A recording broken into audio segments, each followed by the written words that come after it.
Okay, I'm out here in Philly, you guys, doing this episode of the Think Bigger podcast, and I have a special guest with us today. We've been trying to kind of plan this one for a while, and finally we're able to make it happen, albeit all the way out here in Philadelphia. So I have my friend Anthony, which many of you guys know him as Halcyonphoto. So Anthony, let's talk about that. Many people who listen, they do know exactly who you are, but why don't you tell people who don't know who you are, what it is that you do, how you got that name, and all that kind of stuff. For sure. Yeah, so my full name is Anthony Purcell, based out of northern New Jersey. And it all started just kind of having an interest for photography when I was young, like 14, 15, taking pictures of flowers and railroad tracks and all that like Flickr kind of stuff. And then... Flickr. Turn 17 and get a car and then get into cars. Yeah. And kind of started just like being invited to like a local meet. So it was still photography before. Yeah. That's what you got into. Yeah. And I mean, honestly, these days I'd still prefer to do that. Really? Yeah. There's something about just like sitting down, creating one image for like 4 hours that like gets me going in a way video can't. That's interesting because most people who know you are going to know you from, like, they got this newest surge of YouTube being like this prime way of putting out content. So they're thinking of you as, For sure. a videographer. Yeah. But it was still photos that got you into it. Yeah, and like the video has been so in demand from like a client perspective that like I haven't even gotten hit up for photos because I haven't posted anything photo-wise because I'm always getting video jobs. And so the idea of sitting there and creating a singular image, but I mean the layering, the lighting, and all that kind of stuff, but you're talking about you still like creating a singular image. Yeah. Interesting. I didn't know that, man. I mean, it's funny because you guys, one of the things that Anthony and anyone who knows him, even people who don't know him personally, the work ethic that kind of has always been just sort of who you are. I was thinking about this, right? And we're in Philly doing this, and I remember I don't remember what year it was. I would say maybe 2017, right? We're in Chinatown. Yeah. It's a few of us. We went to Chinatown to go eat at Banchan. Shout out to everyone who knows what Banchan is. So we go there. It was just maybe like 6 or 7 of us. So you know how you have to find parking in Chinatown. So we park and we're walking, I think, from Banchan, right? And we hear, it's Chinatown, Philly, right? It's not like it's open roads and flat, perfect streets. And we're all talking and walking to, I don't know, back to where the car was, you guys. And we're in the middle of, I mean, for those of you that are out here, you already know. But people who haven't been to Philly, I mean, it's a bustling city. Chinatown in any major cities, it's cracking, it's busy. There's, lights and small. Streets are small and messed up. And we're just walking in Chinatown, and we hear some cars moving, and we look up, and we just see this, I don't even remember what it was. It dips past us on this like perpendicular street, and we're like, yo, that guy's driving kind of crazy. And we look up, and there's this car chasing, and Anthony, right? Anthony is half out, waist over the window, just leaned out with an expensive camera setup. I think you might have had maybe a strap around your wrist. Oh, no. And he's just leaned out of the car, getting this footage, just dipping through Chinatown in Philly. And we all stopped dead in our tracks, bro. And we were like, Anthony's crazy, man. Like, he's always working. And we kind of just chuckled about it and went about our business. But, let's kind of touch on that, this whole, like, work ethic thing. This younger generation, and maybe not even their own fault, but, they're just... especially with this new surge, because YouTube's been around for obviously a long time. And, I mean, there's a whole world of people who are like, what do you mean new surge? But there has been, like, this resurgence of YouTube stars and content and vloggers type stuff coming out where they're developing even bigger and even stronger followings, right? So, you, though, how did you end up getting into this whole thing? Because, like, the work ethic, I think it's sort of, it's like obvious to some, but yet for other people, they don't really get it. Like, you are working, capturing the content, and then staring into a computer editing for, I mean, just ridiculous amounts of hours, right? Yeah. So how do you think that like, how did that come about? How did you end up being able to zone in and just learn all of these tricks of the trade? You have coloring and sound and overlaying and drone and all that stuff, right? For sure. So like, I don't know what it is, but with me, like when I get into something, I become like very obsessive with it. Like when I was 16, me and my friends started like a metal quote unquote band. Yeah. And for that time, it was like me learning how to like play metal riffs and guitar and like every day in and out, and then like skateboarding too. Like I never really got. I was like decent, I could like do tricks down sets and like hit a small handrail and whatnot, but like I never got like pro featured or anything. But like skateboarding was like a day in and day out thing, and then it finally just started getting consumed by cars and cameras. So you're based out of Jersey, right? Yeah. Okay, so what was your first exposure to cars? Okay, so anyone from northern New Jersey, at least, I mean, actually, the whole tri-state would probably know this place. Back in 2007, 8 Edgewater Thursdays. Edgewater Thursdays. Yeah, so that's about 10 years ago. So that's a nice riverfront city across the Hudson from New York City. Yeah, and. Really nice vibe, like skyline in the background, nice breezy summer night type of thing. Like all the nice, restaurants and stuff are on that strip. But there was a parking lot with a Starbucks and like a Barnes and Noble, like a huge open parking lot. And most of the businesses were closed after like 8. Okay. So, I mean, it was a thing before I was ever into cars. But we're talking 500-600 cars. Like, is that lot still around? It is, but the Edgewater Thursdays are not. I see. It, like in size scale, it's like the like takeover meets in Orange County and all that. Sure. Without the chaos. Okay, it was just people gathering. Yeah, but from size, like massive. Really? Massive. And so how old were you when you first started going to that? 18.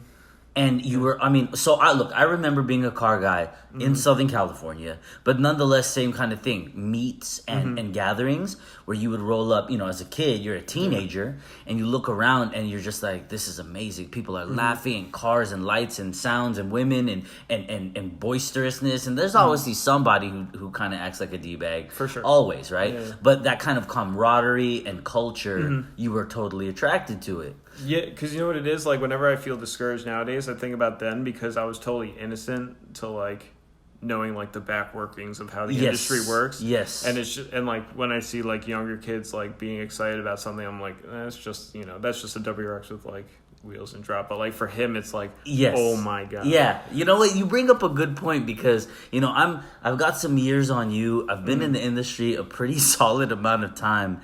And you're right, sometimes you almost wish that you didn't know how things worked. Yeah. You wish you didn't know who's maybe done what to somebody, what crew doesn't like another, what shop not to go to and why. Yeah. That kind of stuff, so it sort of makes it difficult to filter through and still, hold on to the essence of what made all of us love the car culture. But we've been able to do it. We're not jaded.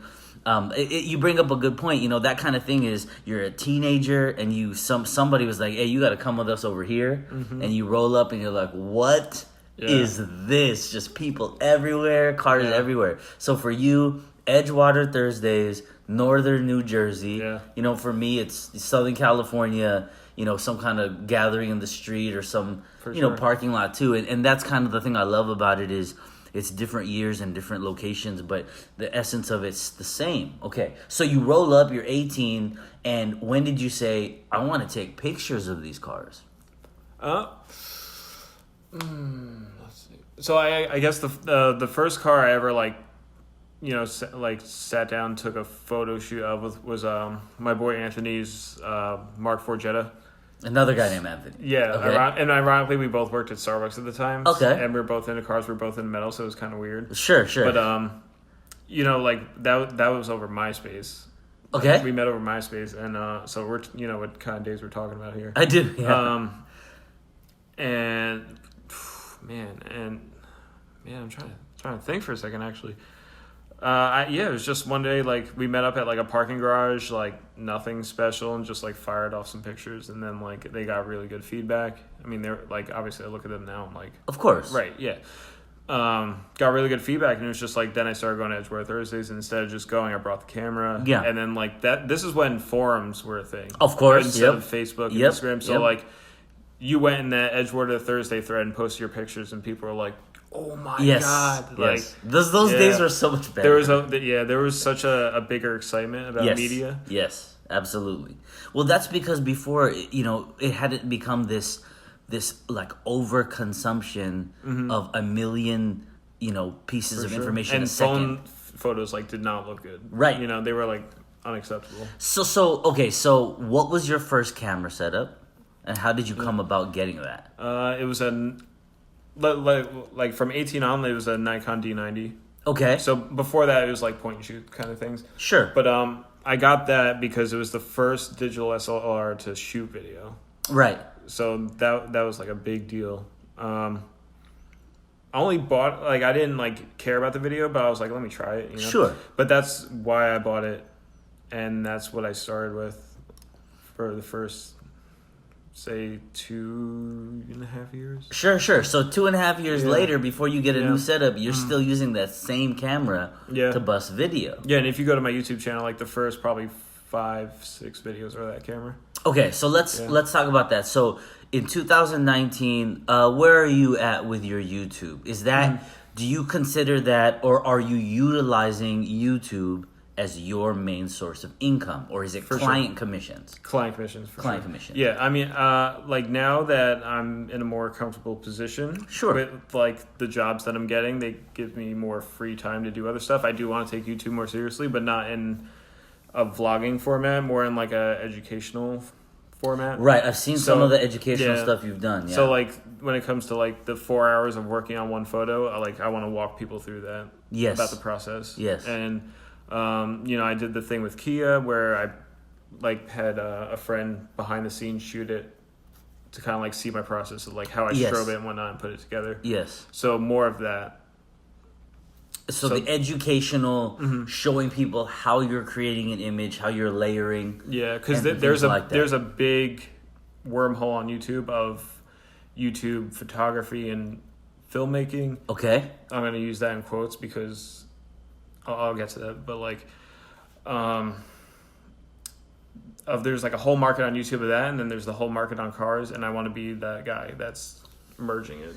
Okay, so talk about that. You're saying there's a whole market about people talking about photography and videography, and then the car world, but you're saying not someone explaining how automotive photography and videography is captured? Is that what you mean? That and just like merging two cultures.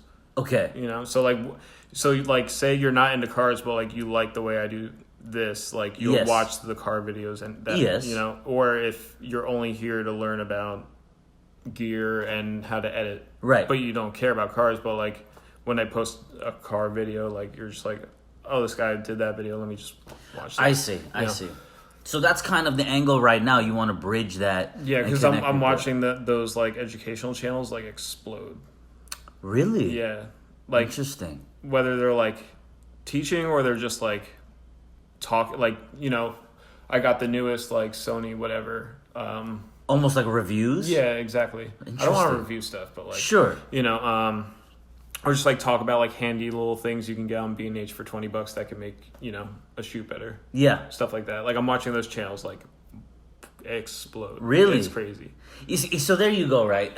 We talk about the volume of content, but that's another thing, right? I mean, I'm very much acquainted with photographers and videographers of all type, but yet I hadn't even been made aware of that expansion of these types of channels, and so you're aware of that, and I think it's really cool that you're bridging the people who follow your videos are gonna have a lot more of an understanding of some of the stuff we've talked about, but for the people that don't know, right, obviously teenager going to this like mega event in northern Jersey and picking up a camera. But I mean, how did it end up becoming, obviously you said you get passionate and obsessive about anything, right?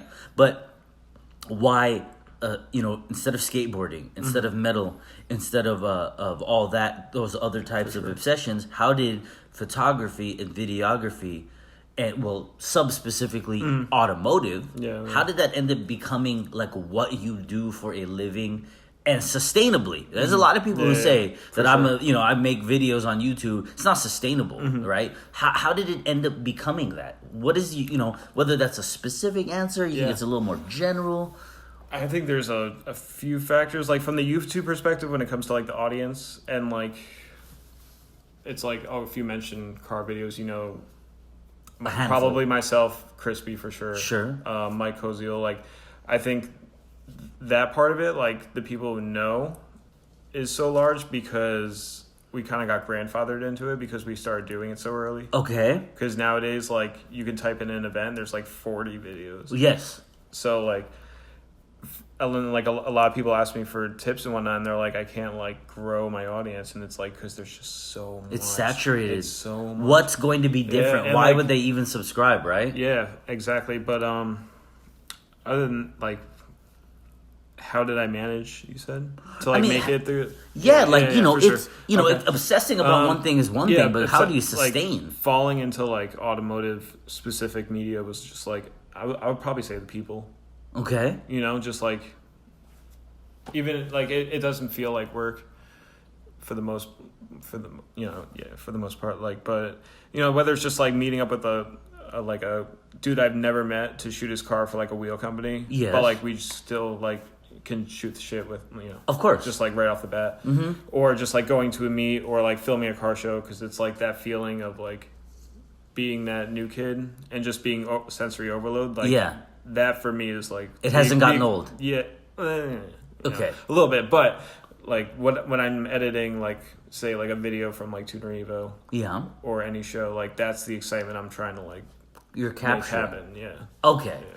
So that's the thing that I think is super cool is the camaraderie, friendships, communication. That's what I think a lot of people sort of they miss, right? And what I think is happening is, there's so much content, right? When you watch all these videos, people are forgetting that they're real people. And even though you're seeing like flashes of 1,000 cars, each car has a story. For sure. Each person has a story. And it's kind of hard, like it's kind of hard for that to come across. But the success of people on YouTube, like you said, so like they say in business, you either do something first or you do it better than everyone else. And sometimes doing it first is way easier than doing it better than everyone else. And I think a lot of people... Yeah, because there's no bar for how it is. Right. So, but this is the thing I think, like if you were to give... the audience, younger audience, maybe not even younger, but they're people who are trying to get their, whatever it may be, content on something like YouTube, and they want to be, an influencer, right? They want to have a successful channel. Whatever the content may be, do you have advice for them right now to help them do that? Whatever it is that they're trying to put out there? So, like, whether it's like, let's say cinematic, quote unquote, automotive media, or you're just trying to be a vlogger, or like, it's consistency, patience, quality, and you just got to find something to make yourself a little different. Sure. Because like I feel like that's the biggest issue with a lot of people who are getting into the video aspect right now is like finding music's tough, but everyone's using the same music. I see. And like there are a few people who like are going their own way, and I'm like loving watching them because like they just like go with whatever they really care about. Yes. Because I think you'll get a better product out of the music you care about than like what just works for. Sure. Well, I mean, I remember that stint of time where dubstep was like the number one go-to. Yeah, and like I watched the stuff I edited to dubstep. I'm like, what the fuck was I thinking? But like, for what it's worth, like I was super into dubstep at the time. Yeah, so. Like, well, I mean, some of the flashes and transitions to a dubstep beat were crazy. Yeah, it can work, but like, like a more reserved song. Because some of it is like you hear dubstep wonky. And you're like, I want to like run up a wall and like kick kittens across a room and like fight everyone. Like dubstep had people feeling like what metal does. It had you all wound up and like tense. Have you ever seen the Key and Peele skit about type stuff. Yes, yeah. So there you go, Yeah, right? exactly. I mean, it gets you like all of a sudden your blood pressure's up and you just feel like just ramming your head into a wall and it's crazy, man. But there we go. We talk about that. So okay, so consistency, I think is one of those universal attributes. Like content on a platform like YouTube or The algorithm's going to favor it. right, always, right? I mean, you have people, but this is the part that I always talk about. Like this podcast is, there's a lot of entertainment on television. There's a lot of entertainment on social media. And this podcast is not intended to entertain people. This is intended to make people think, right? For sure. And I mean, there's a lot of dudes, getting faded, smoking weed and laughing and having a crazy podcast. And that's out there, and I'm not even mad at it. But that's not what this is. Yeah, it's not No Jumper. Right? No, this is let's have two adults, let's have a conversation. For sure. And I mean, it's going to have a more adult tone, but, we're obviously still having fun. But, I want people, especially people who are... this is the part like you touched on how when you did it first, this YouTube thing now... You kind of got grandfathered in because you guys started doing it first. So your names have been staples in this kind of like genre, right? And then as you put out better and better content, it's only logical that it's going to grow. Whereas you have somebody now who's like trying to make a something cinema or something video YouTube channel, putting out car videos. Why would anyone subscribe to that versus something else? So consistency. But that's one of those things that's universally applied to life in general, like you have to be consistent. People get real into something, but then it fades away. You're into it for 6 months, even a year. If you're trying to make some type of presence online, that's not gonna cut it. Yeah. You got some of these vloggers, right? They were doing it for 5-7 years, and it's only the last like 3 that everyone thinks that like, oh, they're like their name's a staple. Yeah. But it's like there was a time when there was 1, then 1,000, then 10,000 watching. Now everything has 1 million, and you're like, oh, okay. But that starts somewhere, right? And there's going to be a time where you might be making YouTube videos if that's what you aspire to do, and you're going to have like 512 views, right? And you have to be able to ride through that. And you can't like look at it and be like, oh well. Well, I'm not blowing up. Yeah. See, but that's the danger of like this, the way time is presented on social media, even on Instagram, you have people who everything's super hyper real. It's surreal. It's like if a guy follows car pages, you're going to be bombarded with images. Like even if they watch your videos, like every video is, okay, we're in Puerto Rico, we're in Miami, we're in Portland, right? For the Tuner Evo series. Right. And it's like, if someone watches that and they don't have this like ability to filter, they're gonna just be like, I can't keep up. My car's not dope enough. It's not low enough. It's not loud enough. It's not fast enough. And it's not an even playing field. Some of those people are business owners and doctors, and lawyers, and then you have some teenagers, right? But everyone's not on an equal playing field in that way. And I think the internet has this fascinating way of dangerously making it seem like everyone's on the same playing field, and you're not. In life, absolutely, you're not, right? I mean, I think people kind of mistake that with philosophically, like all men are created equal. We are, but we're talking about when you're trying to make a business or make a living, some person might have 10 more resources that you don't, and I think there's a lot of people who get discouraged. So I mean, when it comes to something like this, what would you say? Like, how do you get them to get past that hump of, well, no one's following. What do I do? For sure. I guess just do it for yourself.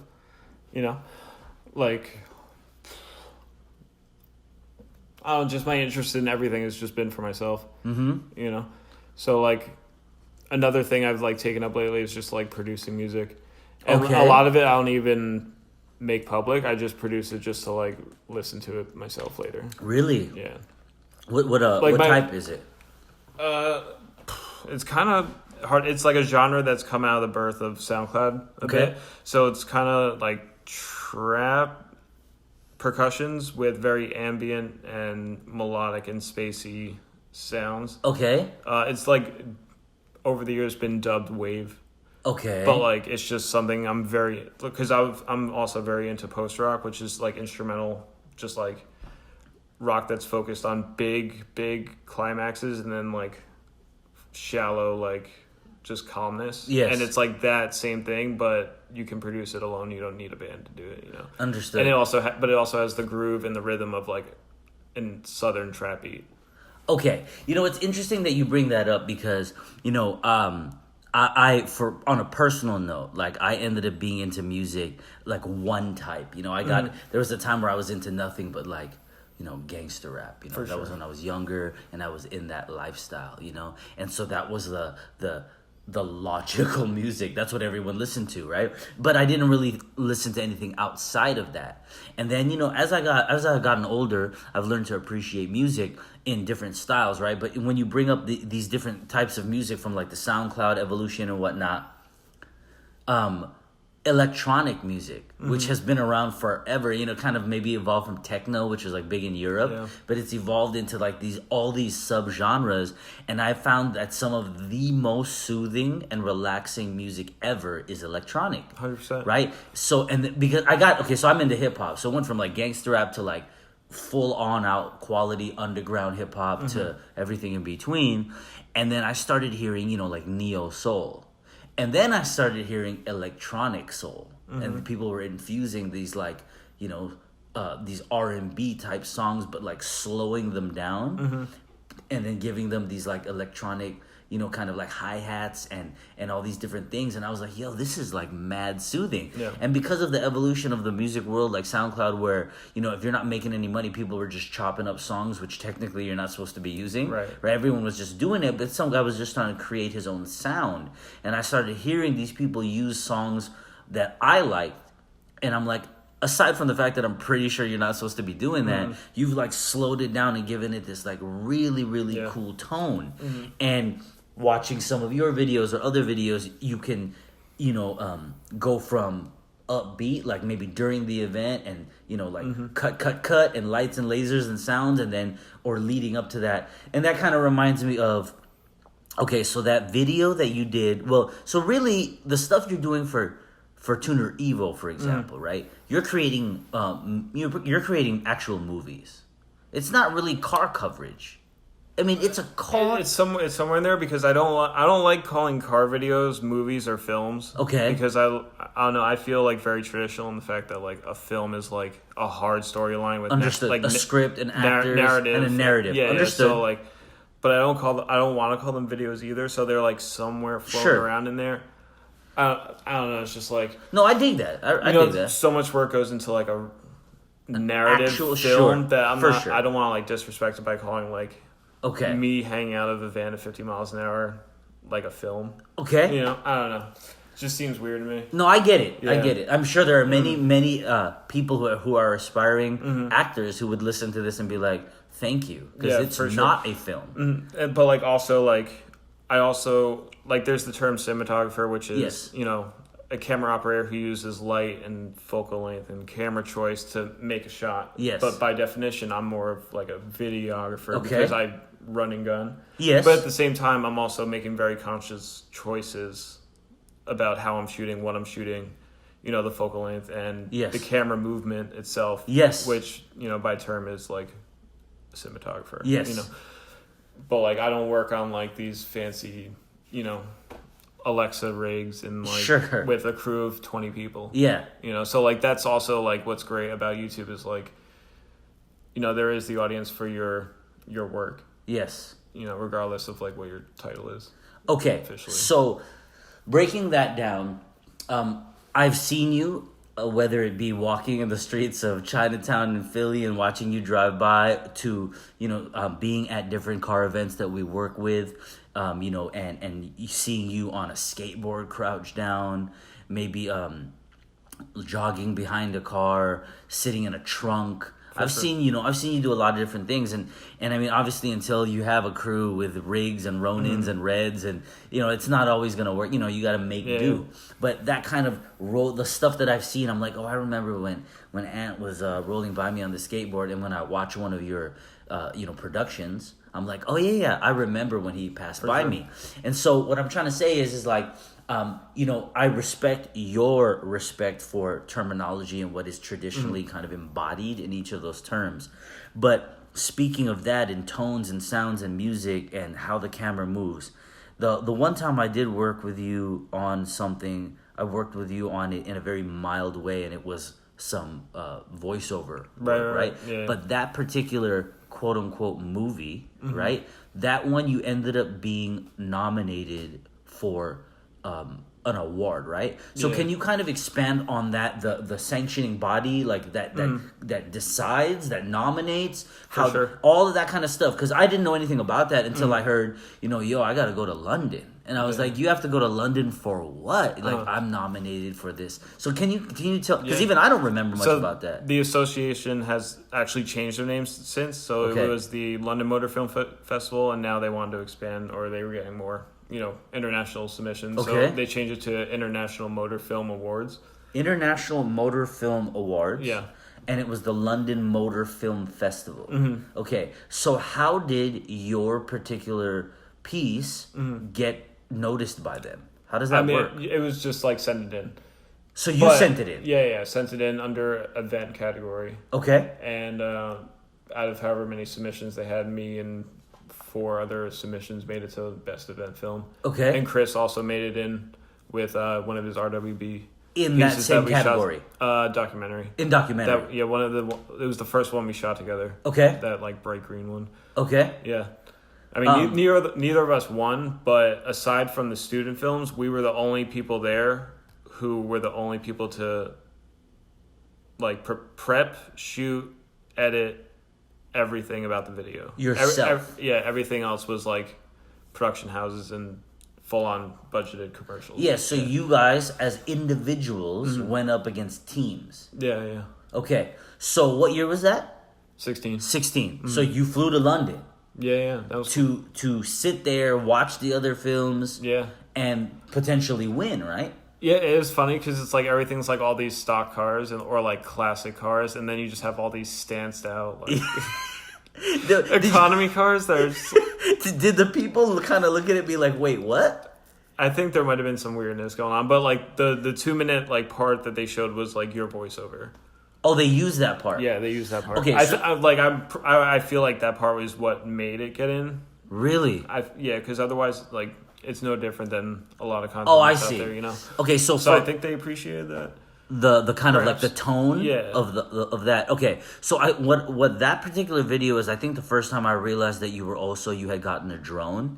And you were incorporating your own drone shots. I mean, you had the drone over the water.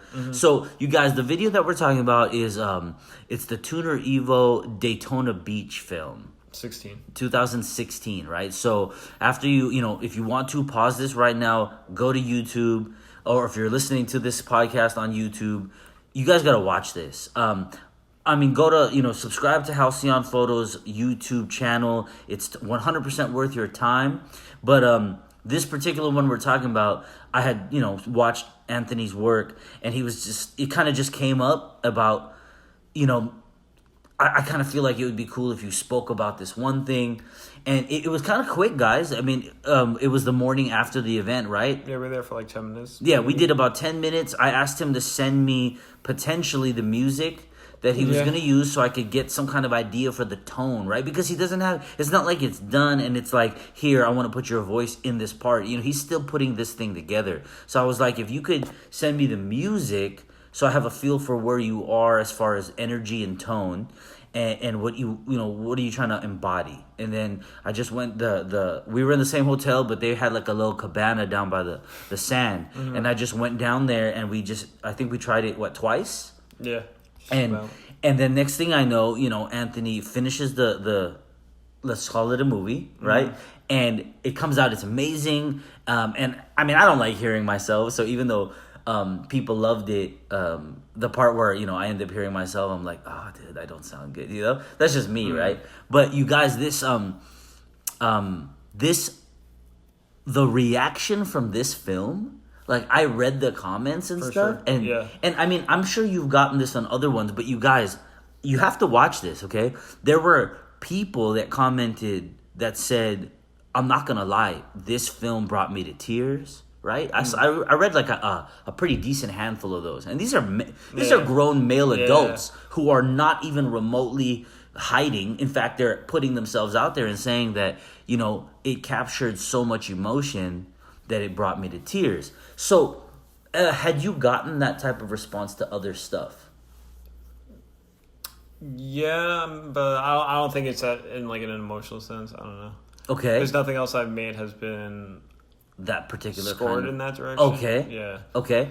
And did that kind of like reinvigorate the like your like understanding of the power of what you can create? For sure. Okay. Yeah.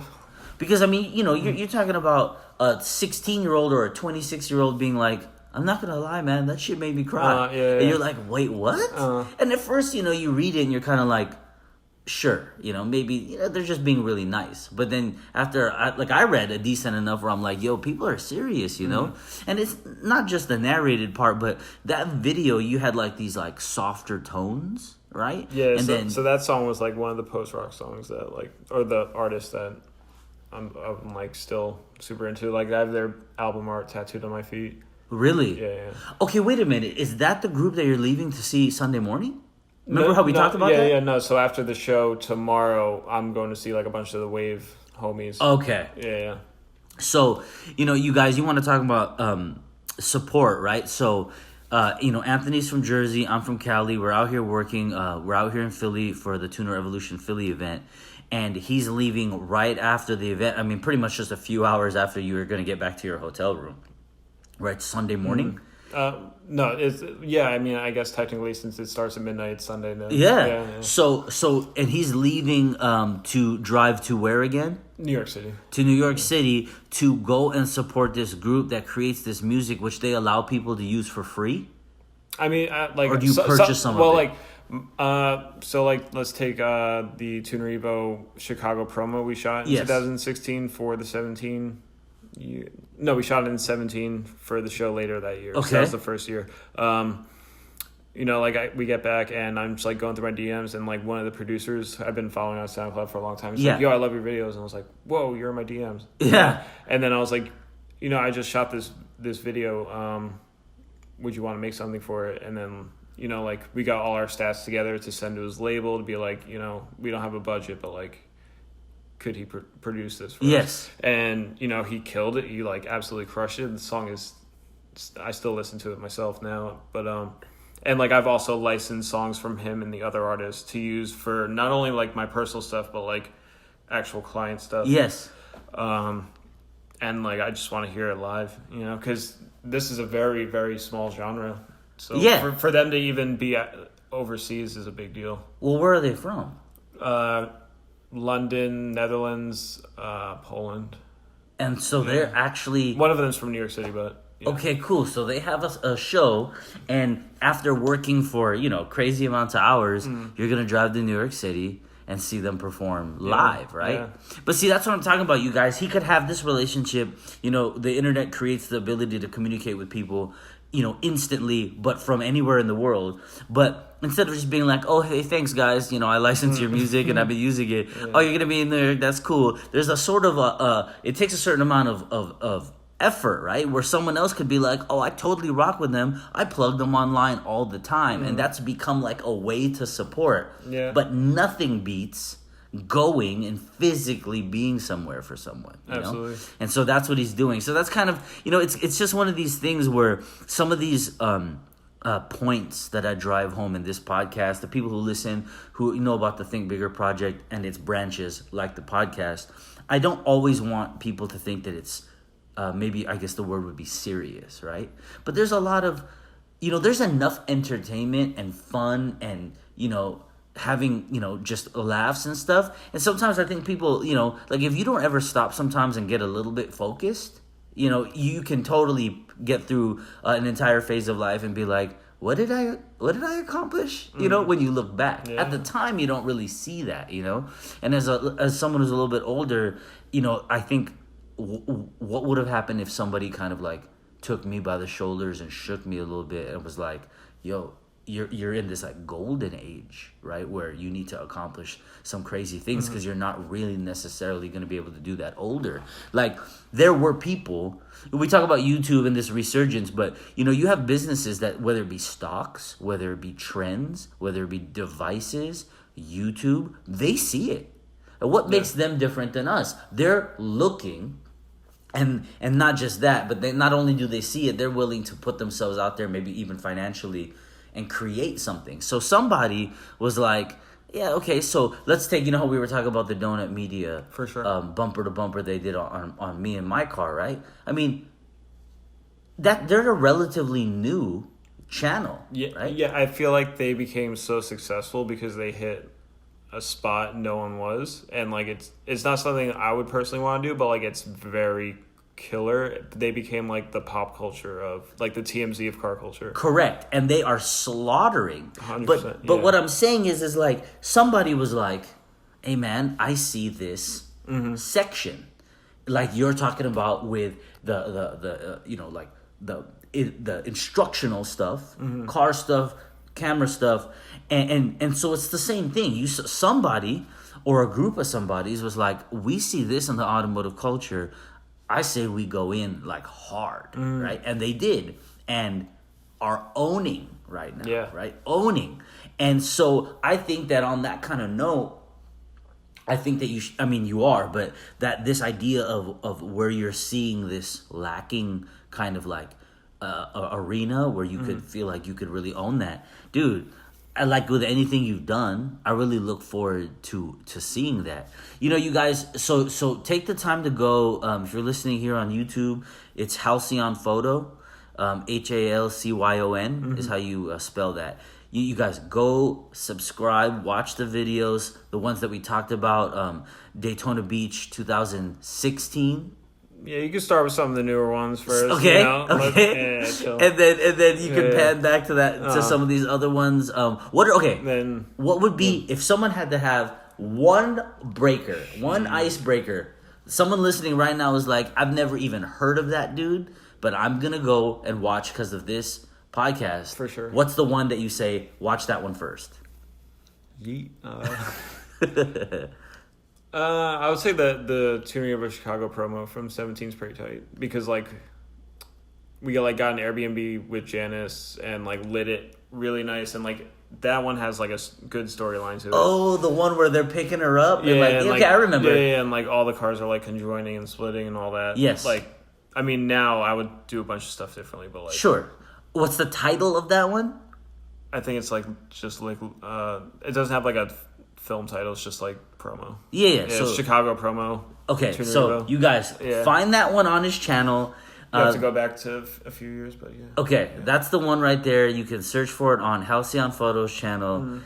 Chicago promo from 2017. So that's the one he says is the first one to watch. Okay, and how long have you had the channel? So I actually made the channel in 2009. Okay. And that's when I published the first video, when I first got that video, like digital SLR. Yes. But that was like literally of that Jetta, like just like walking around it and like yeah. stuff like that. And then, like I'm definitely not the most like consistent YouTuber, so like I can't be preaching, be consistent on YouTube, but like YouTube isn't like my primary source of income or focus, but like now that I'm more comfortable everywhere else, like I'd like to make it a focus. Yeah. But some years I only posted like a few videos like early on. Yes. And this year, like up until like a month ago, I haven't posted much. I posted 2 videos all year up until June. Okay. But I mean, you're busy. Since 2009. You've had the channel since 2009, but okay, so the reason why you haven't been doing that is, I mean, your main job is client commissions. Yeah. So putting out content on YouTube almost subsequently kind of comes from a client commission, and then you can put it out on YouTube. But you're not trying to create stuff solely to have weekly or daily or monthly YouTube videos. Yeah. But you will start to aim towards doing that. Yeah. Right? Okay. Like to. So we have the first one you guys should watch, and then the one that I, cheesy or not, I felt was like the most emotionally triggering one. The one that I read so many comments about people who kind of felt some type of way, and that would be Tuner Evo Daytona Beach, his film about that. This is where you had to go to, that's the one that got considered to win the London International Motor Film Festival. International Motor. I mean, that's crazy. Like when you told me about that, you're like, "Yo, I'm going to London," and I was like, "Wait, for what?" And you told me, I was like, "That's amazing, man!" And that was the first time I had seen, we talked about it. You color it, you edit it, you interlay drone footage. We did narration. Yeah, put the thing up on Instagram to like taught like who wants to shoot, and then texted them all week long, and then Google Earthing all the locations, and then spending a day driving, making sure all the locations are straight. Okay, I want you to expand on that just a little bit. When you guys watch a 4, 7, 12, 14-minute automotive video, for someone like Halcyon, though, I want you to touch on that. To create these things, it's not like, yo, I got a dope camera for Christmas and let me hang out of a car. For sure. So talk about what goes into that.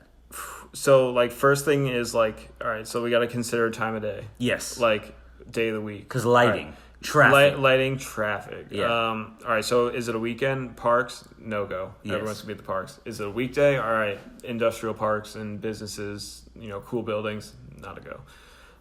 And then it's just, like, let's say we have 5 locations, and it's, like, 1, 2, 3, 4, like, scattered all throughout the city. It's, like, going Google Earth A to B, A to B, A to B, A to B to see like what makes the most sense to go from like A to B to C to D to E.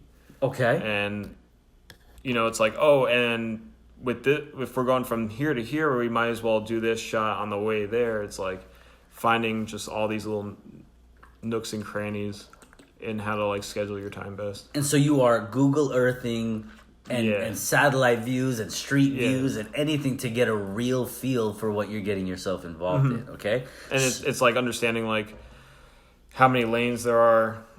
Is this road that's meeting it coming from like a very congested area, and we should expect like the traffic light to be super long or something, okay? Because like every second you're like hanging onto the gimbal is at a traffic light feels like years. Yeah. You're just like dying. I can imagine. So those are the types of things, right? So let's say somebody was like, okay, hold on. I just watched, 1, 2, 10 videos, right? Yeah. I have to have you do one. For sure. For me. What would be the best way for them to contact you? Just like Instagram DM or email. Okay. Fine. Yeah. But like expect me, I don't know, like to like I don't know, these days like obviously my main goal is to like get more commercial clients, so like the time I spend elsewhere is like very limited and important. Yes. So like if like a bag Tondo cord hits me up, like it's cool, but like I'm just not really interested. Sure. But like if I do with like I don't know, like a Viper ACR, I was like, yo, let's make a video of me like ripping around downtown, and I'm like, all right, taking a week off to do that. Yeah, exactly. But I think so a lot of people understand, the time, but also like you guys, you're talking about someone who does this for a living. If you're like, I'll buy you dinner and I got $100, it's like maybe in 2009 that was sustainable. So like a big thing I tell a lot of people who just like ask me, like, how do I get paid? Like, because a lot of people go out there like buying all this equipment, and they're like, no one wants to pay for shoots. Yeah, it's like, well, your work sucks. Yeah, so, what do you so expect? Let's touch on that. So like, shooting modified cars should be your practice to like get actual businesses to pay you money. Yes, So like, I'll still shoot stuff for free. Like I'm not above that. Like if a car is sick and I have the time to like knock out photos or do something.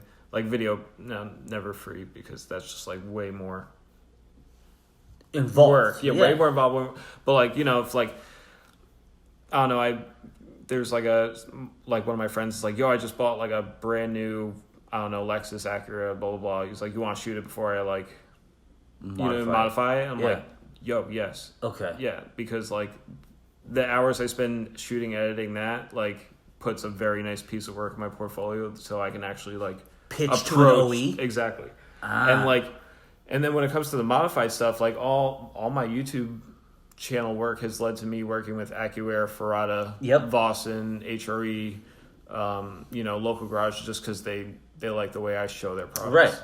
Yeah, I mean, like we go to SEMA, and sometimes we've been staying like in the same place, but I see you twice the whole week because you got booked for the entire week. Yeah. Yeah. So that there you go. You know, so for you guys that might want to do it recreationally, that's one thing. But like he just said, you know, it's a great way to practice. So that's kind of what we're talking about. Practice. Like the work ethic, you're talking about thousands of hours of recording and just sitting there and getting better. At anything you do, you have to practice, right?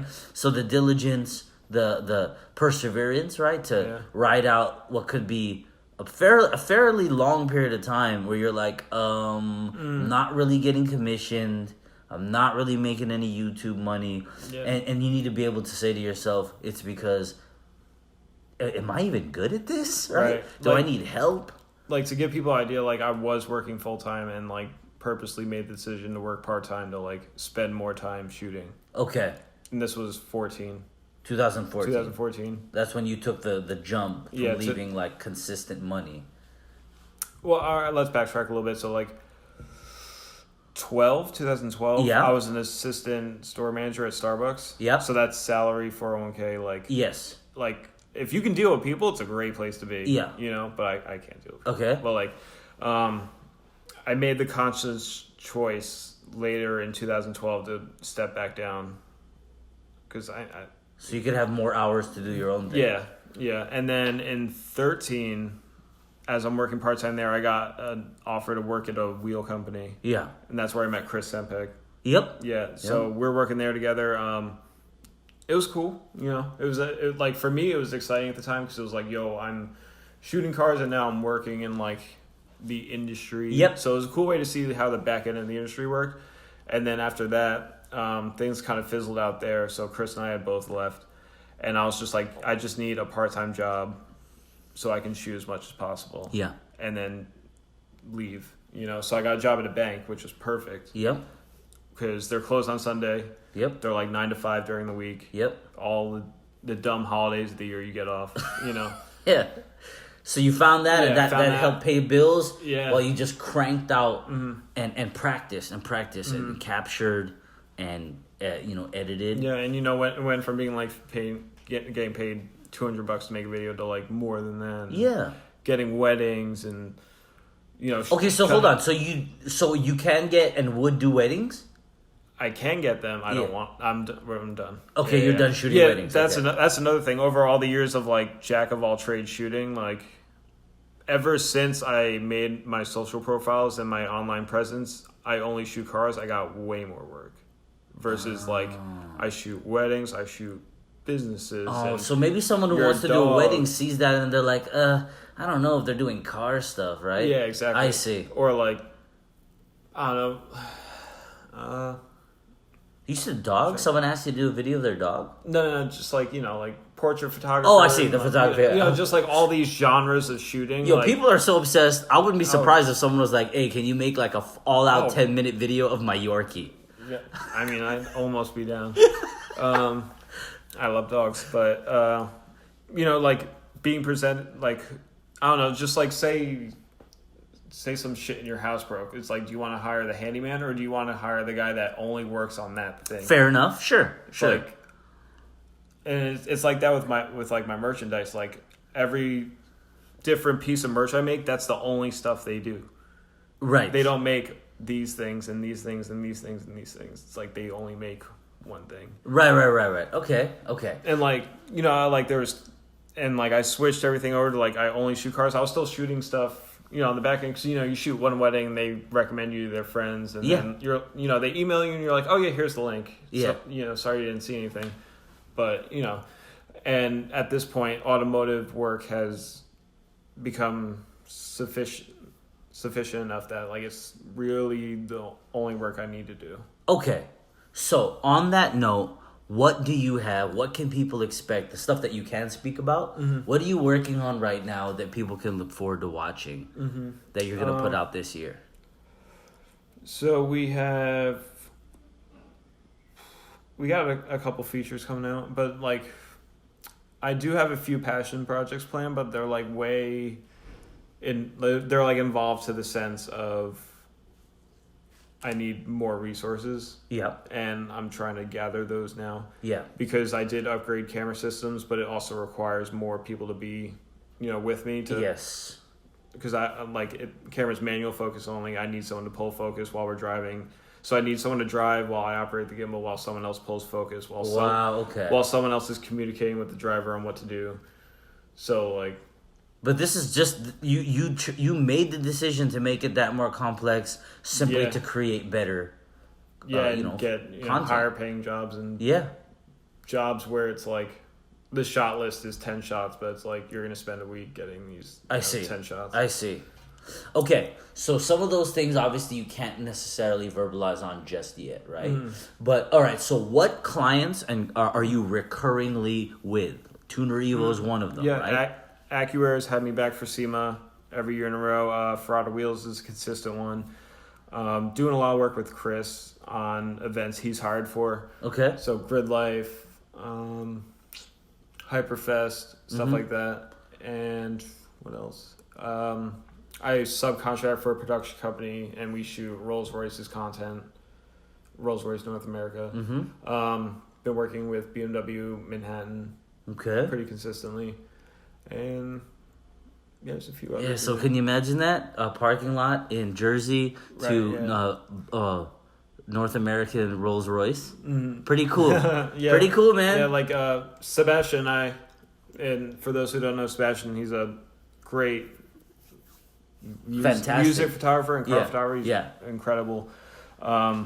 We worked together on a lot of stuff, and we went from being like those kids with like no idea about cars to shooting $500,000 SUVs drifting in the snow. Yeah. And then being a kid listening to music, and then being the one commissioned to go shoot some of the biggest artists as far as like by listener count in the world for a week. I see the stuff that you guys put out there, and Sebastian, Chris, Crispy, Mike Cozile, dude. So that's another example of somebody who comes from a small place and moved, and he ended up moving to LA and is just slaughtering. Absolutely. Right. So I've had a chance to kick it with him and you guys, and it's great that you mentioned Sebastian. Definitely people that I want to have on for people to talk to as well, but it's been really cool for us to be able to sit down. I was really hoping we could do this in person, because obviously you can set up the phone call style, and you and I have known each other long enough where it wouldn't be awkward. We would totally be able to have probably the same kind of fluid conversation, but nothing beats in person, face to face. Yeah, so I'm glad that you were able to come in and give us the time here on the Think Bigger podcast. You guys, I'm telling you right now, you have to go to his channel. You have to watch some of these the specific ones we're talking about. Just go through it. Allocate time where you these are not the types of things that you want to like watch while you're multitasking. You got to see the way he pans, the way he's cutting, the music. I'm serious, man. It's like anything. Like you don't watch like a quality film while like cooking. You're going to miss so much, So you guys take the time. YouTube, if you're listening to the podcast on YouTube, it's an easy jump right over to Halcyon. For all I know, you're all like, come on, Big Mike. Like, I've been knowing, right? So, which is dope, man. But for those of you that don't, in the caption, you'll see his IG and YouTube and whatnot. So check it out, man. You will not be disappointed. Anthony, I appreciate you. For sure. Giving us time to have this conversation, man. Thanks for having me. You guys check them out. We appreciate you. Thank you for listening. For those of you that are new, thinkbiggerproject.com is home base. You can go to the YouTube channel there, podcast there, merch there. The Think Bigger Project is basically a nonprofit organization for the culture. 100% of the proceeds go right back into it to keep it going. It's a brand and a movement and an ideology that actually benefits those people who are a part of it. It's not just some company trying to sell you something and make money. This is about teaching you. It's not teaching you guys what to think. It's teaching you how to think, so you can benefit yourself in your own way. And that's what I'm all about. So, Anthony, I appreciate you. All of you guys, thank you very much. Thanks for having me. You're welcome, Appreciate brother. it.